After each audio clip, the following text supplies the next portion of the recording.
దీని సంగతి ఏమిటో, ఈ గర్వమునేమిటో పోగొట్టాలని భగవంతుడు కృష్ణ పరమాత్మ బాలకృష్ణుడు కటి చేలం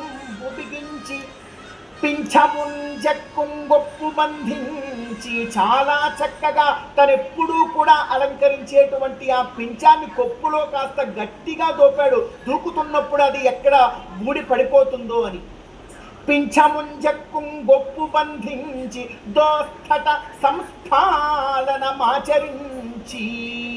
తనకుండేటువంటి శక్తిని ఒకసారి గుర్తు తెచ్చుకుంటూ తన యొక్క భుజమును తానే ఒకసారి బలంగా తట్టుకొని చరణద్వంద్వంబు గీలించి రెండు కాళ్ళు కూడా ఒక దగ్గరికి చేసి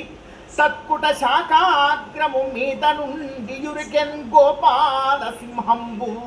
ఒక సింహము వేటాడేటప్పుడు ఆ జంతువు మీద ఎలా ఎగిరి దూకుతుందో అలా కొరడులోకి కాళీయమర్దనుని చేయడానికి, ఆ కాళిండి యొక్క గర్వమును కర్మము చేయడానికి